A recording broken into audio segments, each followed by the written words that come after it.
ವಿಚಾರವಾಗಿ ಇದೀಗ ಇಡಿ ವರದಿಯನ್ನ ತಯಾರು ಮಾಡಿರುವಂತಹದ್ದು. ಈ ಬಗ್ಗೆ ಮಾತನಾಡೋದಕ್ಕೆ ನಮ್ಮ ಜೊತೆಗೆ ಉನ್ನತ ಶಿಕ್ಷಣ ಸಚಿವರಾದಂತಹ MC ಸುಧಾಕರ್ ಇದ್ದಾರೆ. ಮಾತನಾಡಿಸ್ತಾ ಹೋಗ್ತಾನೆ. ಸರ್, ಇಲ್ಲಿ ತನಕ ಯಾವುದೇ ಸಹಭಾಗಿತ್ವ ಇಲ್ಲ ಅದರಲ್ಲಿ ಅನ್ನುವಂತಹ ವಾದವೇ ಇತ್ತು. ಆದ್ರೆ ಈಗ ಇಡಿ ಮತ್ತೊಂದು ರಿಪೋರ್ಟ್ ಅನ್ನ ತಯಾರು ಮಾಡಿದೆ. ಅದರಲ್ಲಿ ಸಾಕಷ್ಟು ಅಂಶಗಳನ್ನ ಅದರಲ್ಲಿ ಮೆನ್ಷನ್ ಮಾಡಿದೆ. ನೋಡಿ, ಈಗ ಪುರಾವೆಗಳು ಇಲ್ಲದೆ ಊಹೆ ಮಾಡ್ತಕ್ಕಂಥ ನಿಟ್ಟಿನಲ್ಲಿ ಎಲ್ಲ ಊಹೆ ಮಾಡ್ಬೋದು. ಇವತ್ತು ನಾನು ಇಲ್ಲಿದ್ದೀನಿ, ನಾನು ಅಲ್ಲಿ ಯಾರಿಗೋ ಫೋನ್ ಮಾಡಿರ್ಬೋದು, ಯಾಕೆ ಮಾಡಿರಬಾರ್ದು, ಮಾಡಿರೋಕ್ಕೆ ಸಾಧ್ಯ ಇದೆ, ಈ ರೀತಿ ಊಹೆಗಳಿಗೆಲ್ಲ ಇವತ್ತು ಕಾನೂನಲ್ಲಿ ಅವಕಾಶ ಇಲ್ಲ. ನಿಖರವಾದಂಥ ದಾಖಲಾತಿಗಳನ್ನು ಒದಗಿಸ್ಬೇಕಾಗತ್ತೆ. ಸಾಮಾನ್ಯ ಮುಖ್ಯಮಂತ್ರಿಗಳು ಇದೇನು ಪೂರ್ತಿ ಮೂಢ ವಿಚಾರ, ಅವರ ಶ್ರೀಮತಿ ಅವರ ವಿಚಾರಕ್ಕೆ ಸಂಬಂಧಪಟ್ಟಂತೆ ಯಾವ ಹಂತದಲ್ಲಿ ಅವರು ತಮ್ಮ ಅಧಿಕಾರವನ್ನು ದುರುಪಯೋಗ ಪಡಿಸ್ಕೊಂಡಿದ್ದಾರೆ, ಅದಕ್ಕೆ ಸಾಕ್ಷ್ಯಗಳು ಏನಿದಾವೆ, ಇವು ಯಾವನ್ನ ಅವರು ಬರೀ ಊಹೆಗಳಿಂದ ರಾಜ್ಯಪಾಲರ ಹತ್ರ ಕೊಟ್ಟಿರ್ತಕ್ಕಂಥ ದೂರಲ್ಲೂ ಅಷ್ಟೇ ಹೇಳಿರೋದು ಇರ್ಬೋದು. ಅವರು ಉಪಮುಖ್ಯಮಂತ್ರಿ ಆಗಿದ್ರು, ಇನ್ಫ್ಲೂಯೆನ್ಸ್ ಮಾಡಿರ್ಬೋದು.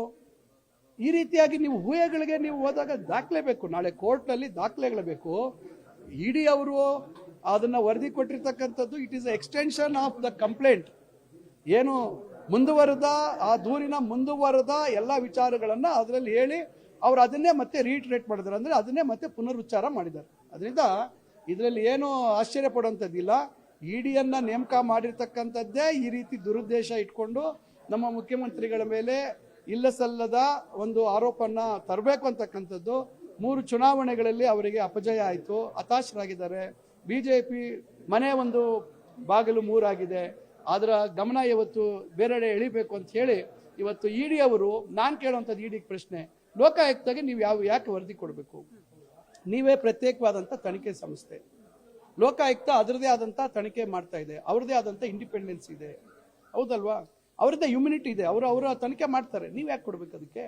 ಇದು ಎಲ್ಲೋ ಒಂದು ಕಡೆ ತನಿಖೆಯನ್ನ ದಿಕ್ಕು ತಪ್ಪಿಸ್ತಕ್ಕಂಥದಕ್ಕೆ ರಾಜಕೀಯ ದುರುದ್ದೇಶವನ್ನ ಕೂಡಿರ್ತಕ್ಕಂಥ ನಿಟ್ಟಿನಲ್ಲಿ ಇವತ್ತು ಬಿಜೆಪಿಯವರು, JDSನವರು ತನಿಖಾ ಸಂಸ್ಥೆಗಳನ್ನ ದುರುಪಯೋಗ ಮಾಡ್ಕೊಳ್ತಾ ಇದೆ ಅಂತಕ್ಕಂಥ ನಮ್ಮ ಆರೋಪಕ್ಕೆ ಇದು ಪುಷ್ಟಿ ಕೊಡ್ತಕ್ಕಂಥ ಒಂದು ಉದಾಹರಣೆ.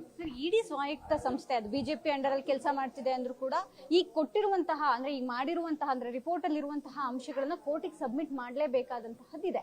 ಸೊ ಆದ್ರೆ ಇಲ್ಲಿಗ ಅವ್ರು ಹೇಳ್ತಾ ಇರುವಂತಹದ್ದು ಇದು ದುರುದ್ದೇಶ ಆಗಿದೆ, ಗೋಲ್ಮಾಲ್ ನಡೆದಿದೆ, ಬೇಕು ಅಂತಾನೆ 14 ಸೈಟ್ ನ ವಿಜಯನಗರ ಆ ಒಂದು ಪ್ಲೇಸ್ ಅಲ್ಲಿ ಕೊಟ್ಟಿದ್ದಾರೆ ಅನ್ನುವಂತಹದ್ದು, ಅಲ್ಲಿರೋ ಆಯುಕ್ತರೇ ಅವರು ಸ್ವತಃ ಅವರೇ ಅಲರ್ಟ್ ಮಾಡಿದ್ದಾರೆ ಅನ್ನುವಂತಹ ಅಂಶಗಳನ್ನು ಕೂಡ ಮೆನ್ಷನ್ ಮಾಡಿದೆ. ನೋಡಿ, ಈಗ ಸಮಗ್ರವಾಗಿ ಮೂಡಾಲಿ ನಡೆದಿರ್ತಕ್ಕಂಥ ಏನೇ ಪ್ರಕರಣಗಳಿರ್ಬೋದು, ಅದು ಬಹುಶಃ ಹಿಂದೆಯಿಂದ ಅಲ್ಲಿ ಅಕ್ರಮಗಳಾಗಿರ್ಬೋದು. ಈಗ ಸನ್ಮಾನ್ಯ ಸಿದ್ದರಾಮಯ್ಯ ಸಾಹೇಬರ ಶ್ರೀಮತಿ ಅವರಿಗೆ ಯಾವ ಸರ್ಕಾರ ಇದ್ದಾಗ ಅದನ್ನ ಮಂಜೂರು ಮಾಡಿದ್ರು. ಅವತ್ತು ಇದೇ ಬಿಜೆಪಿ ಸರ್ಕಾರದವರು ಯಾಕೆ ಮೌನವಾಗಿದ್ರು? ಯಾಕೆ ಅವತ್ತು ಆ ರೀತಿ ಕಾನೂನನ್ನ ಪಾಲನೆ ಮಾಡ್ತಕ್ಕಂಥವರೇ ಆಗಿದ್ದಿದ್ರೆ, ಕಾನೂನಿನ ಚೌಕಟ್ಟಿನಲ್ಲೇ ಅಧಿಕಾರವನ್ನು ಚಲಾಯಿಸುವಂಥವರಾಗಿದ್ರೆ ಯಾಕೆ ಆ ಸಂದರ್ಭದಲ್ಲಿ ಅವರು ಅಧಿಕಾರಿಗಳ ಮೇಲೆ ಕ್ರಮ ತೆಗೆದುಕೊಳ್ಳಿಲ್ಲ? ಯಾಕೆ ನೀವು ತಪ್ಪು ಮಾಡಿದ್ದೀರಾ, ನೀವು ಸಿದ್ದರಾಮಯ್ಯ ಸಾಹೇಬರಿಗೆ ಅವ್ರ ಶ್ರೀಮತಿ ಅವ್ರಿಗೆ ಹೆಂಗೆ ಕೊಟ್ರಿ ಸೈಟ್ ಅಂತ ಯಾಕೆ ಪ್ರಶ್ನೆ ಮಾಡಲಿಲ್ಲ? ಅದರಿಂದ ಇದು ಸಂಪೂರ್ಣವಾಗಿ ರಾಜಕೀಯ ಪ್ರೇರಿತವಾದಂಥ ದುರುದ್ದೇಶದಿಂದ ಕೂಡಿರ್ತಕ್ಕಂಥದ್ದು.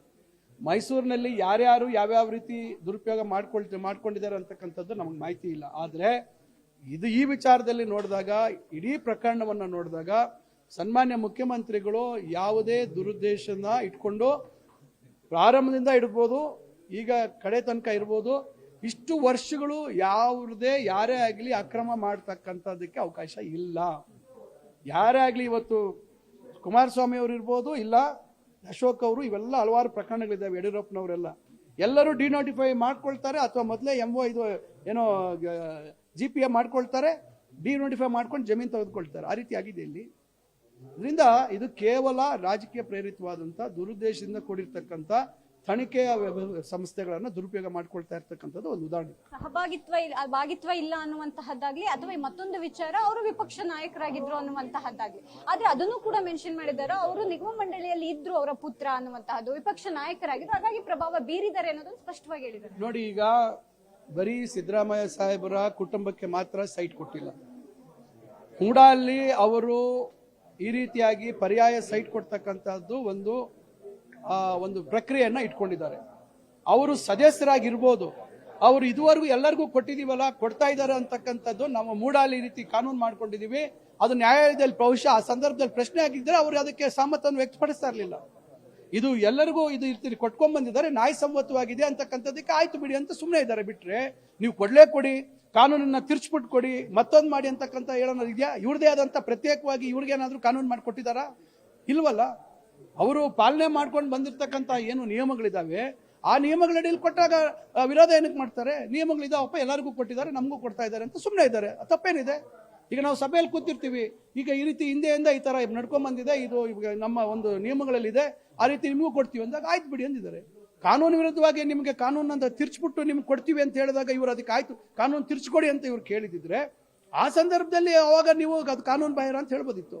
ಇವತ್ತು ಅವರ ಕಾನೂನಲ್ಲೇ ಲೋಪ ಇದ್ದಂತ ಸಂದರ್ಭದಲ್ಲಿ ಅದನ್ನ ಯಾರು ಪ್ರಶ್ನೆನೇ ಮಾಡದೇ ಇರ್ತಕ್ಕಂಥ ಸಂದರ್ಭದಲ್ಲಿ ಇವತ್ತು ನೀವು ಅದು ತಪ್ಪು, ನೀವು ತಗೊಂಡಿದ್ದು ತಪ್ಪು, ನೀವು ಸಭೆಯಲ್ಲಿ ಇದ್ವಿ ಅಂತ ಯಾವ ರೀತಿ ಹೇಳಲಿಕ್ಕೆ ಸಾಧ್ಯ ಇದೆ? ಇದನ್ನ ಇಟ್ಸ್ ನಾಟ್ ರೈಟ್. ಕೊನೆ ಪ್ರಶ್ನೆ, ನೀವು ಸಂಪುಟದ ಸಚಿವರಾಗಿದ್ದೀರಿ. ಡಿ.ಕೆ. ಶಿವಕುಮಾರ್ ಅವರು ಇತ್ತೀಚೆಗೆ ಒಂದು ಸಿಎಂ ವಿಚಾರವಾಗಿ ಪ್ರಸ್ತಾಪ ಮಾಡಿದ್ದಾರೆ. ಈಗ ಆ ವಿಚಾರ ಯಾಕೆ ಬಂತು ಅನ್ನುವಂತಹದ್ದು ನಿಜಕ್ಕೂ ಒಪ್ಪಂದಗಳಾಗಿದೆಯಾ ಅನ್ನುವಂತಹದ್ದು? ನೋಡಿ, ಹೈಕಮಾಂಡ್ ಅವರ ಮಟ್ಟದಲ್ಲಿ ಏನ್ ಚರ್ಚೆ ಆಗಿದೆ ಅಂತಕ್ಕಂಥದ್ದಕ್ಕೆ ನಮ್ಗೆ ಯಾವುದೇ ರೀತಿ ಮಾಹಿತಿ ಇಲ್ಲ. ಶಿವಕುಮಾರ್ ಸಾಹೇಬರು ಪಕ್ಷದ ಅಧ್ಯಕ್ಷರು, ಸಿದ್ದರಾಮಯ್ಯ ಸಾಹೇಬರು ರಾಜ್ಯದ ವಿರೋಧ ಪಕ್ಷದ ನಾಯಕರಾಗಿದ್ದರು. ಇಬ್ಬರು ಒಟ್ಟಾಗಿ ಅವರಿಬ್ಬರು ಪಕ್ಷದ ಸೂಚನೆಗಳಂತೆ, ವರಿಷ್ಠರ ಸೂಚನೆಯಂತೆ ಯಶಸ್ವಿಯಾಗಿ ಇವತ್ತು ಸರ್ಕಾರವನ್ನ ಅಧಿಕಾರಕ್ಕೆ ತಂದಿದ್ದಾರೆ. ಆ ಸಂದರ್ಭದಲ್ಲಿ ಶಿವಕುಮಾರ್ ಸಾಹೇಬರು ಮುಖ್ಯಮಂತ್ರಿ ಆಗಬೇಕು ಅಂತಕ್ಕಂಥ ಬಯಕೆ ವ್ಯಕ್ತಪಡಿಸಿರ್ತಕ್ಕಂಥದ್ದು ಎಲ್ರಿಗೂ ಗೊತ್ತಿರ್ತಕ್ಕಂಥದ್ದು. ಪಕ್ಷದ ವರಿಷ್ಠರು ಅಂತಿಮವಾಗಿ ಇಬ್ಬರನ್ನು ಕರೆದು ಮಾತಾಡಿ ಇವತ್ತು ಈ ಸರ್ಕಾರ ರಚನೆ ಆಗಿದೆ. ಆ ಚರ್ಚೆ ವಿಚಾರಗಳ ಬಗ್ಗೆ ನಮ್ಗೆ ಯಾರಿಗೂ ಮಾಹಿತಿ ಇಲ್ಲ. ಆ ಮಾಹಿತಿ ಇಲ್ಲದೆ ಇರತಕ್ಕಂಥ ವಿಚಾರದ ಬಗ್ಗೆ ನಾನು ಇವತ್ತು ಅದ್ರ ಬಗ್ಗೆ ಚರ್ಚೆ ಮಾಡ್ತಕ್ಕಂಥದ್ದು ನನ್ನ ಒಂದು ಇದರಲ್ಲಿ ಸೂಕ್ತ ಅಲ್ಲ ಅಂತಕ್ಕಂಥದ್ದು ನನ್ನ ಅಭಿಪ್ರಾಯ. ಇದಿಷ್ಟು ಎಂ.ಸಿ. ಸುಧಾಕರ್ ಅವರ ಮಾತು. ಕ್ಯಾಮರಾಮನ್ ರಮೇಶ್ ಜೊತೆ ದೀಪಾ ಕುಕ್ವಾಡ, ಪವರ್ ಟಿವಿ, ಬೆಂಗಳೂರು.